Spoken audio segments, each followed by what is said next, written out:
Hello and welcome to our video. We're going to be talking about dealing with clients from a junior lawyer's perspective. First, I want to introduce myself and have Alon introduce himself. My name is Charles Fox. Up until 8 years ago, I was a practicing lawyer. I did senior debt financings at Skadden. I was a partner there for 14 years. And about 8 years ago, I decided that I was more interested in teaching and training than practicing law. I started up my own consulting business, Fox Professional Development. And what I've been doing for 8 years is mostly training lawyers at law firms and some law school teaching. My goal in life is to help people get up the learning curve of learning how to do deals, which is something that clearly law school doesn't do very efficiently or thoroughly. My name is Ilan Nassan. I've been practicing for about 25 years. I started my career at Skadden Arps as well, working in the bank lending or leverage finance area. About 8 years into that, I left and I kind of changed careers midstream in that I continued to be a corporate lawyer, but I switched to mergers and acquisitions with a focus on private equity and venture capital and growth equity. Now I'm at Goodwin Procter here in New York City. I also teach a course at Columbia University Law School that focuses on transactions and transactional strategic and legal approaches for lawyers that are coming out of law school and joining legal organizations, whether they be large New York-style law firms or corporate departments of large businesses.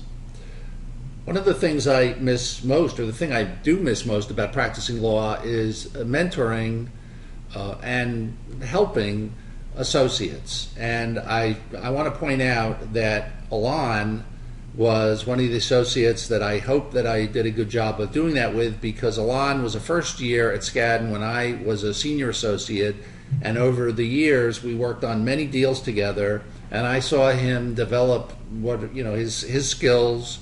And of course now he's been very successful, so I like to think I played at least a small part in that. I think you played a very large role in germinating my legal career, but I think Charles illustrates an important point, which is it's important when you first get to your organization, again, whether it's a law firm or a legal department of a business, is to try and find individuals in the organization that are interested in mentoring you, in teaching you, in giving you guidance, because there's nothing better than taking advice from someone who's done it before. Of course, you always want to make it your own and adjust it to your own styles and preferences, but the ability to have somebody in the organization that mentors you and gives you advice along the way is invaluable.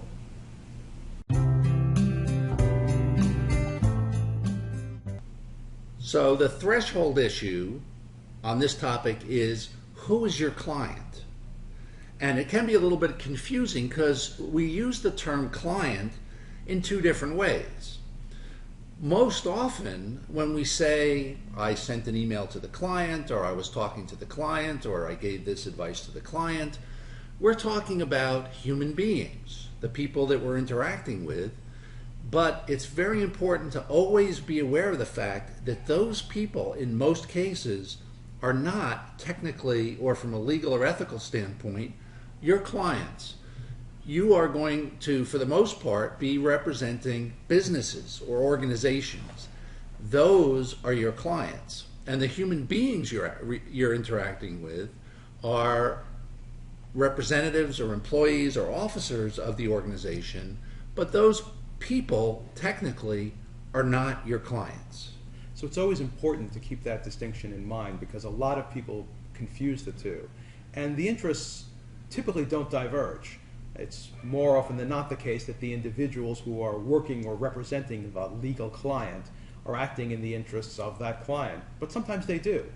And for example, if you notice that the individual is doing something contrary to the interests of the client, for example, by doing something that may be a violation of an internal policy of the client, or doing something that's a violation of law that could expose the client to liability, your obligation is to tell the person for whom you're working and who's your supervisor of the issue that you think is being raised, or the issue that's ongoing, or the circumstance that's ongoing, and have that person react in a way that's appropriate in your organization vis-a-vis the client itself.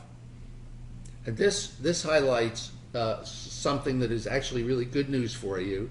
This is one of the benefits of being the junior person on the totem pole. There's a lot of disadvantages, but here's one of the great benefits, and that is you aren't expected to make hard decisions.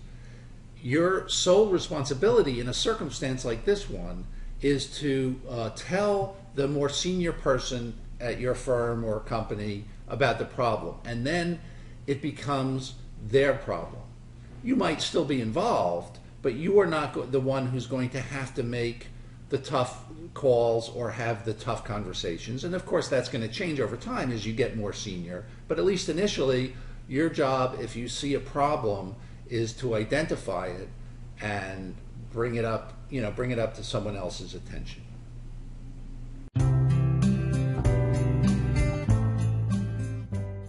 The next aspect of our discussion concerning your interfacing with clients is developing relationships with the actual people that represent the client. Interestingly enough, the structure of the organization of the client is probably similar to the one at your organization. So for example, if you're working at a law firm, it's usually the case that you may be the junior lawyer, a mid-level lawyer may be working on a senior basis to you, and the two of you may probably report to a partner. Similarly, if the client is a financial institution, for example, there probably will be an analyst who will be below a vice president, who will probably be below a managing director, or something similar to that. And your job, in my experience, is to try as much as possible to ingratiate yourself and help the person who's the most junior at the client, who's effectively your counterpart. Because that person, as you might imagine, wants to look smart, wants to look capable, wants to look knowledgeable to their boss. And you want as much as possible to aid that person in doing that. And what are the reasons for that? One is it's a two-way street. Oftentimes information may not flow down to you on your side at your organization as quickly or as efficiently as possible, and you may want to be able to tap an independent source for that information and help vis-a-vis the client by befriending that person. But secondly, that person typically will be similar in age to you, similar in experience to you, and in order to advance your career, it's important to develop as many relationships as possible, because there are two facts that effectively are, I don't want to say inevitable, but highly likely to happen. One is that person becomes senior and remains in the industry, or an industry which can give you business, and two, that person may leave and go somewhere else, thereby giving you an opportunity in the future to develop a relationship with a new client. And if you look forward in your career, 5, 6, 7, 10, 15 years out, it's often the case that people show up over and over again in different organizations, in different capacities, in different roles. And the relationships you establish earlier in your career, if they're strong relationships, tend to persist. And the person who was the junior person at the client, who wasn't able to deliver business or make decisions about selections of lawyers at that particular point you interacted with them, in 10 or 15 years may be entirely able to do that. And if you're in a position where you can accept that business, that's a great thing. A lot of my clients tend to be people that I've worked with in different capacities when I was a relatively junior associate. And the interesting thing is I maintained my relationships with them over the years, even when the work wasn't exactly flowing like a tidal wave, just because you never want to let go of a relationship like that, particularly people who you expect to be mobile, either upward or to another organization. Yeah, I'd just like to expand on that. If I could do one thing differently in terms of how I conducted and managed my own legal career, what I would do differently is I would network more.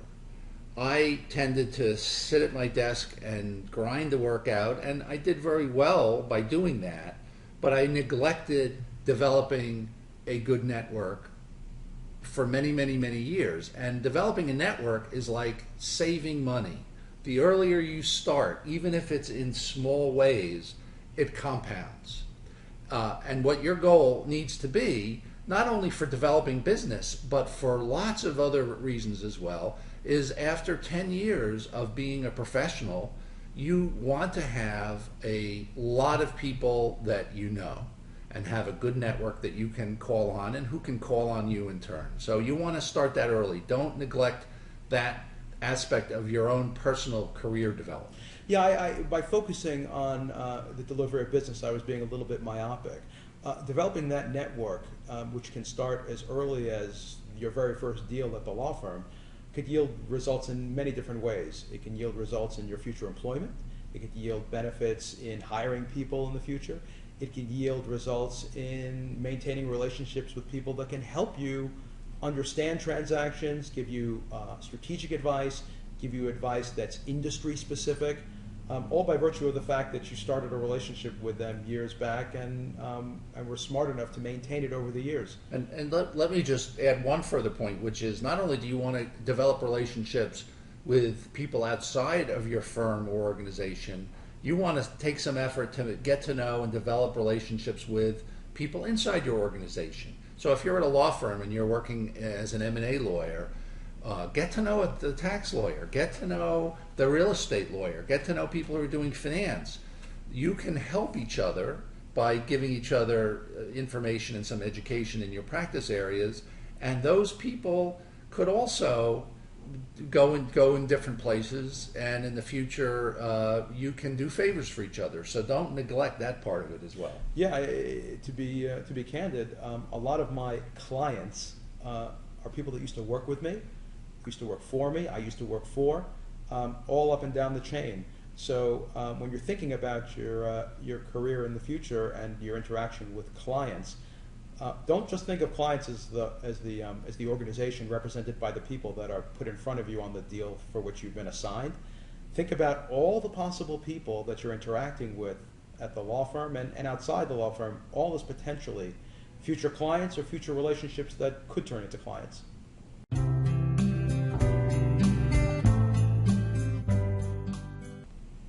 One thing we've been focusing on is your interaction with clients, and we've been assuming for the discussion so far that your client is some third party outside of the contours of your organization, and that isn't always true.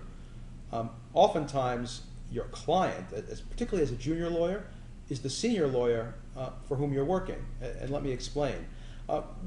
One of the main reasons, and it's I guess a selfish reason, but one of the main reasons that you may be assigned the task is because a senior lawyer may have more demands on his or her time than he can get the necessary work done, and he or she is looking for you to make his or her life easier. And the way you do that is hopefully by performing your task well and saving him or her time. But in a sense, your client is indirectly the third party or the client of the firm, because ultimately you're both performing that work for the benefit of the client. But your immediate client, in terms of on the ground on a day-to-day basis, is the individual for whom you're handing in that assignment. And it's important to understand what he or she is asking of you, what the proper precedent is to use in trying to perform that task, and who the right people are to ask for questions and get additional information in the event that you have trouble.